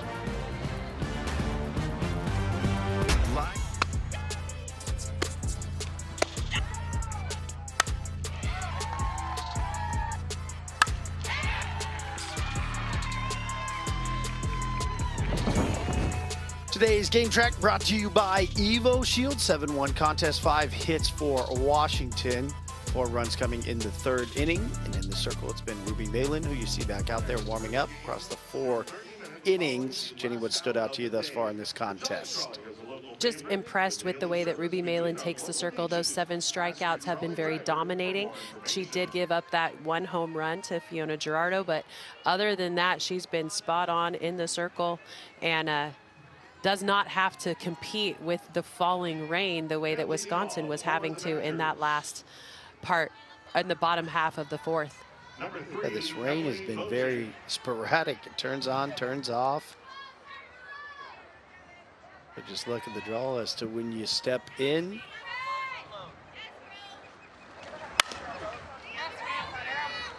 Malin's first pitch to Molly Schlosser, 8-hole hitter. It's fouled off.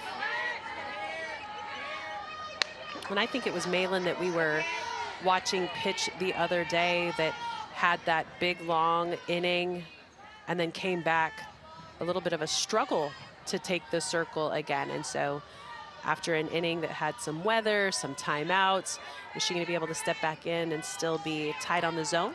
That first pitch looks as though the answer is yes.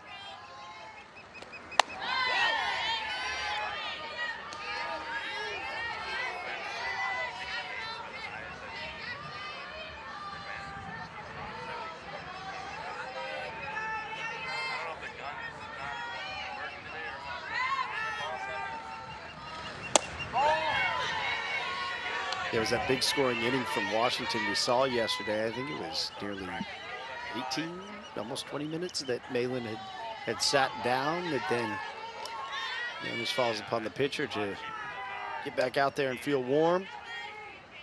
Warm up with a couple of pitches. She did struggle with control after that big break. It was more than a 20-minute half inning, and when she came back out, she struggled, and then they needed to go and relieve her. But in this situation, she needs to just settle in and go right back to these hitters. I mean, Bojan, the batter at the plate, pinch hitting for Schlosser. It was actually a 27-minute break. Dan was just our stats guy in my ear with the exact time. Thank you, sir. Payoff pitch, Malin. Bojan pops it back.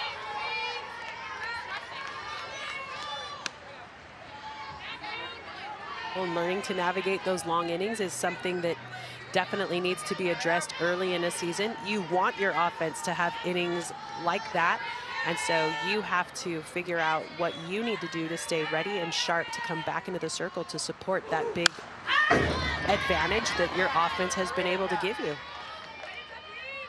It was so frustrating as a defender when we would work so hard in a half inning to put a bunch of runs up on a board, and then to have a pitcher stand behind a pitcher that then couldn't find control again, and you watch that lead start to creep away. And everyone has a responsibility in those moments to be ready to take the field when their number's called.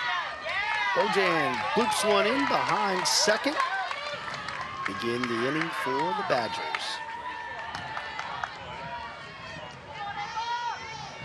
And Bojan coming in fresh off the bench, got jammed up pretty hard, shaking her hands, but strong enough to punch that one up the middle to get the infield single.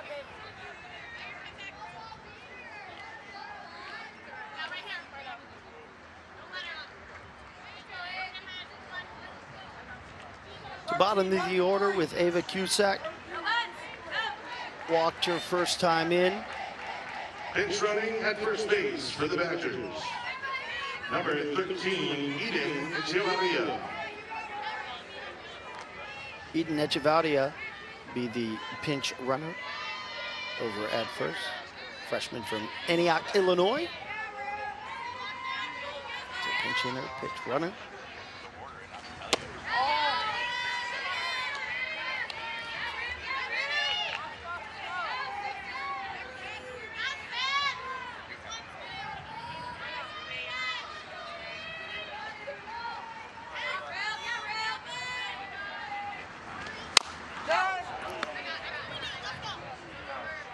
Clipping Cusack.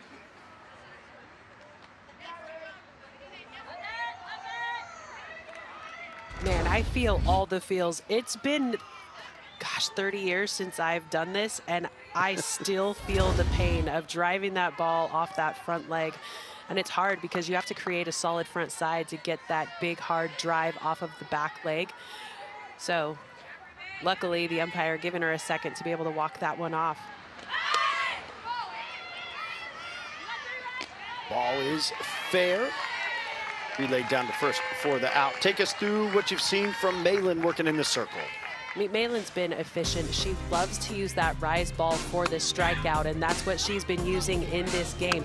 She's got 7 total Ks in this outing, and it's been that rise ball that continues to be dominant. As this game goes on, she's using different pitches. I would say there's one pitch missing in her arsenal that I would like to see her develop in the weeks and years to come. It's that changeup. It's not very consistent. She does throw it at times, but that changeup will be a difference maker. If she can combine that with the power and velocity of that rise ball, she will be unstoppable.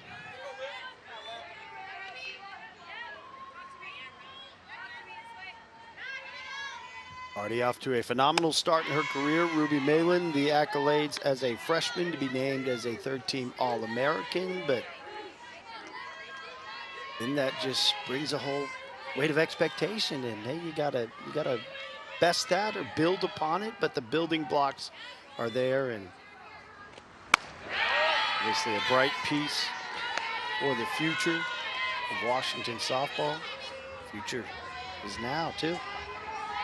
Well, and she's not just thinking about Washington softball. I think this is an opportunity for Ruby Meylan to develop into an Olympic pitcher if she wants to. She did play USA ball this last year, playing for Team USA, going over and playing in the Japan All-Star Series. But that changeup, that is a difference maker. If she is able to develop that pitch with control and then add that to the velocity that she's already got on that rise ball, that's a tough, those are tough pitches for a hitter to combat. Ball popped out to right. Johnson there to make the grab. Check it on Echevarria over at second, back in safely, 2 down.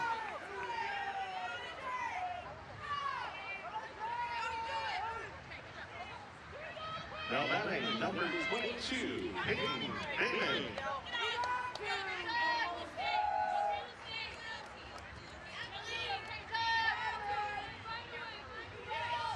After the fly out for Bark, Bannon sitting at 0 for 1, was hit by a pitch first time up, grounded out to second last time in the third.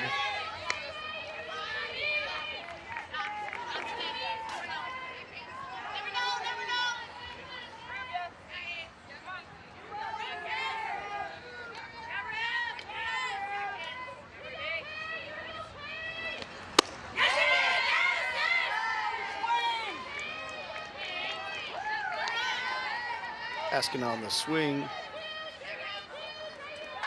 James Colsey said did not go. And she turns her body, and it's questionable. The problem is there's no good umpire to ask on that because there's nobody down the line. They've moved into different positionings. So with the first base umpire, Liz Hammerschmidt, shifted over in between first and second. Destiny Robinson back behind the dish asked the third base umpire, James Colsey, for his opinion, and that's just not the angle that's going to be able to get that look or that strike called for you.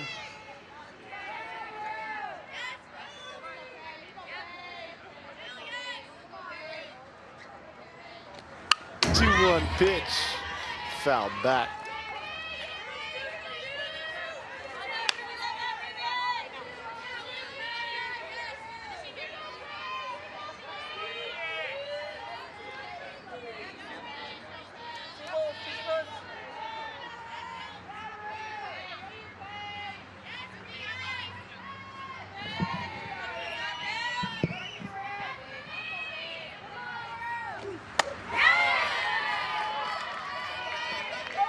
Yeah, Meylan keeps asking to get help on that swing, knowing that Bannon's turning her body. She's not letting the barrel go, but by turning her body, the barrel is starting to leak out over the plate. But with the umpire positioning at the moment, there's not a good vantage point to be able to get that call down the lines.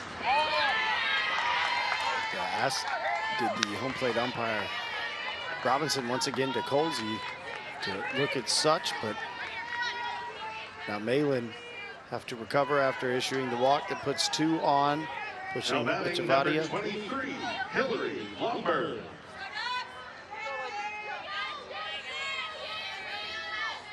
In scoring position.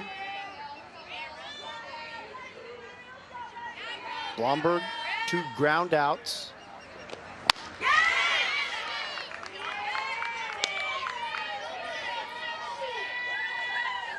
And this is more velocity. We're seeing a little bit more amped up Ruby Meylan in the circle. She's coming in with a couple more miles an hour on these pitches.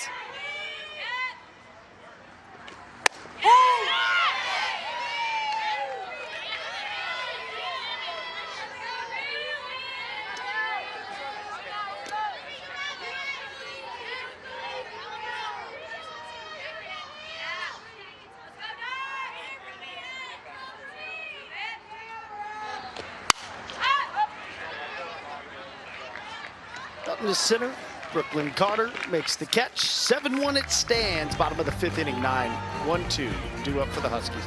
Come on back to Clearwater.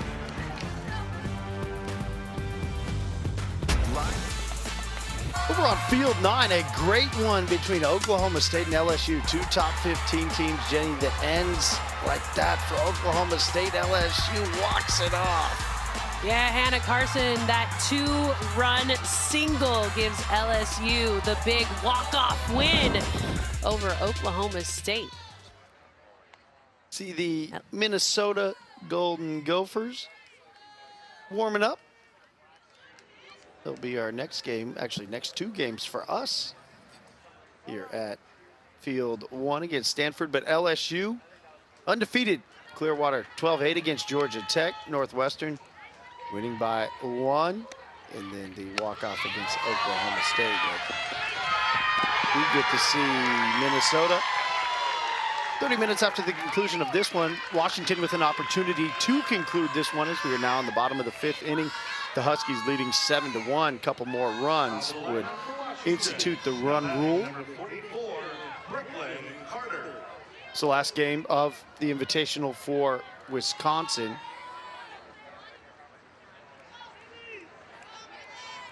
Washington will get to play LSU. That game will be at 5 o'clock on ESPN Plus as well. Plenty of coverage, got you all locked in across the course of the day. Keep locked here in the app. Get the multi-viewer up. Go on every softball game you want. Look at that ball.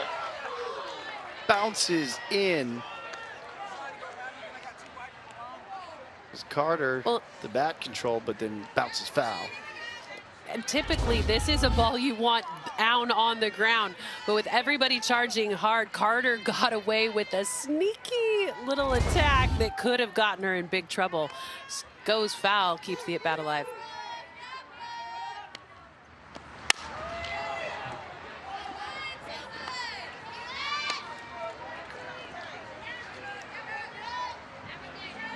So with Fiedler on, top of the order with Carter. 2 singles and a sacrifice RBI.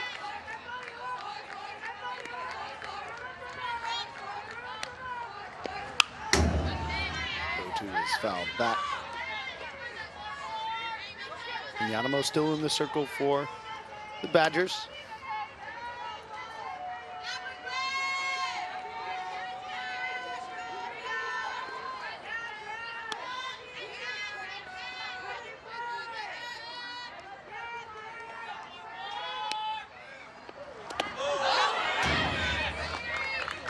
Ball bounces back, will allow Carter to scurry down.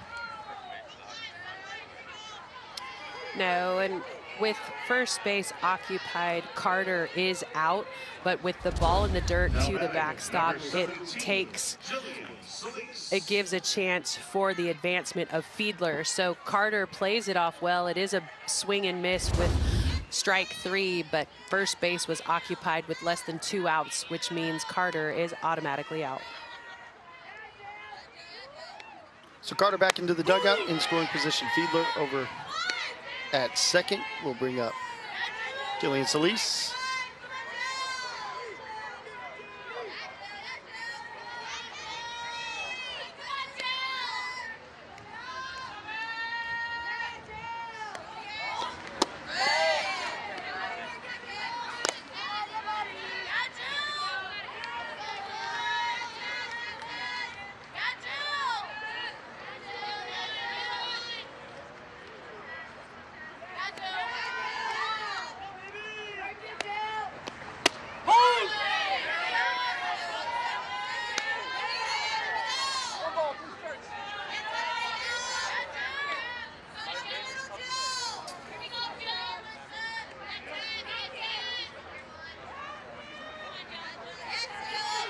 Solis' bat has been quiet for her in this one thus far.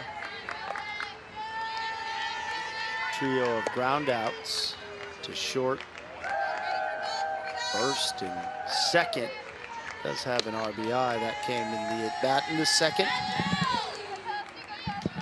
Front of the 2-run second, 1 run in the first for Washington, 4 runs in the third.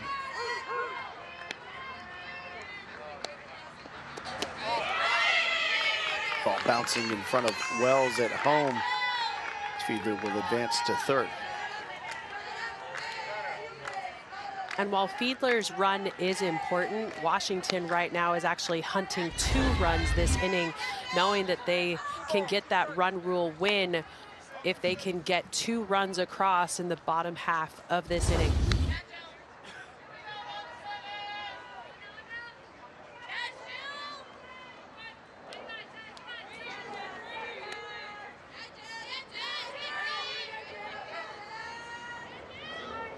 Two count.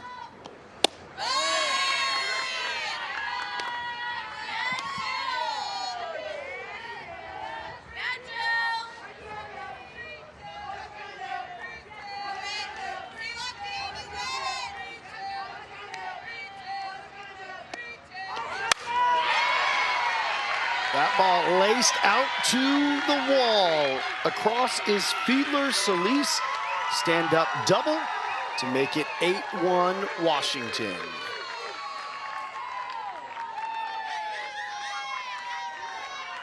And as the count continued to creep higher and higher, it just gave Solis an opportunity to see more of those pitches down in the zone offered by Magnanimo. She was not wanting to elevate, but was not getting the strike down at the knee. So as she had to bring it back up, Solis able to capitalize, drive that ball, score a run, and now put Washington with the winning run on second base. Coming up next from the Clearwater Invitational, Field 1, Minnesota, 9 Stanford, today 1 Eastern on ESPN+. 33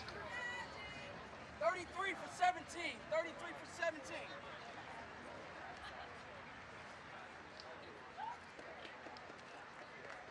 A pinch runner coming in for Washington as well. Gardner take the spot of Solis. You're watching the 2024 Shriners Children's Hospital Clearwater Invitational presented by Evo Shield. Washington looking to maintain their perfect record here in Florida. 2 wins yesterday.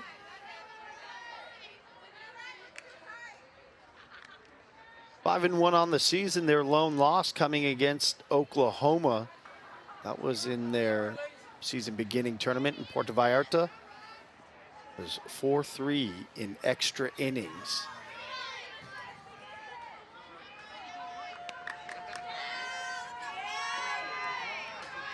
So Holtorf with the game-ending run on second.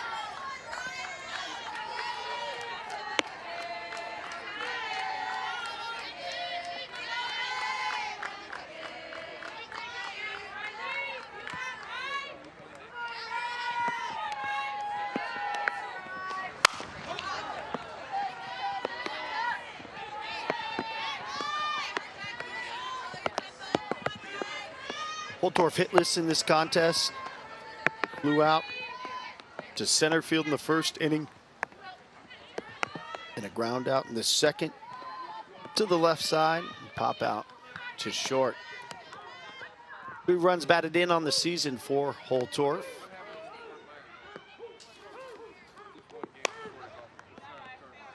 He's the anchor for the Washington defense.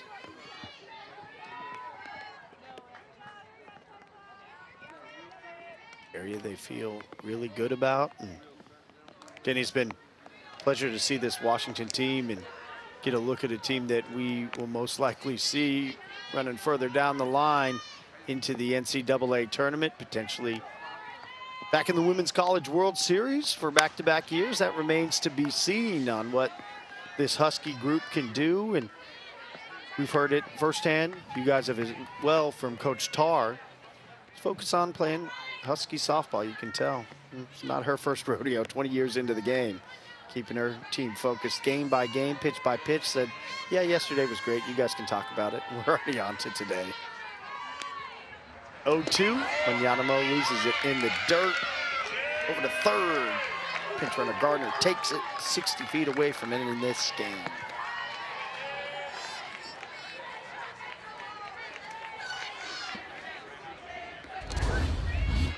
And getting your run 60 feet away, an important piece. It was a good block, but there's a lot of speed on the bases, and that's why Heather Tarr made that move with the pinch runner.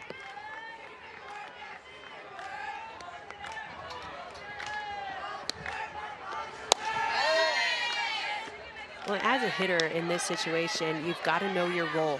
You're simply trying to put that run across. Deep fly ball will get it done. Hard ground ball to the right side will get it done. A pop-up, a strikeout, those are the things you are trying to avoid in this situation.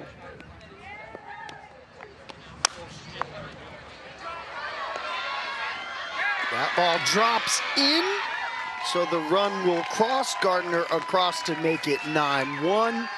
And the job is done by Washington. Holtorf effective in the at-bat. Washington, another tally to the win column. 6-1 they move to on the season. Wisconsin, unfortunately, no wins here in Florida, but I think a lot of positive takeaways for them. Jenny, your takeaways from this game? Yeah, battling the elements, both of these teams had to struggle through, but Washington able to find the bats early and keep them going and putting the pressure on all game long. Wisconsin still looking for that first win in Clearwater. So this one in the books. Washington, top 10 team. Keep your eye on them, folks. A very good team up in Seattle for Coach Heather Tarr. Keep it locked to ESPN Plus. The slate of softball games coming your way. We'll take a 30-minute break and be back with more action from Clearwater. Washington victorious over Wisconsin. Shriners Children's Clearwater Invitational, presented by EvoShield, is brought to you by Shriners Children's, the most amazing care anywhere. EvoShield, the source for custom fitting protective gear. And St. Pete Clearwater, Florida. Let's shine. Plan your escape at visitstpeteclearwater.com.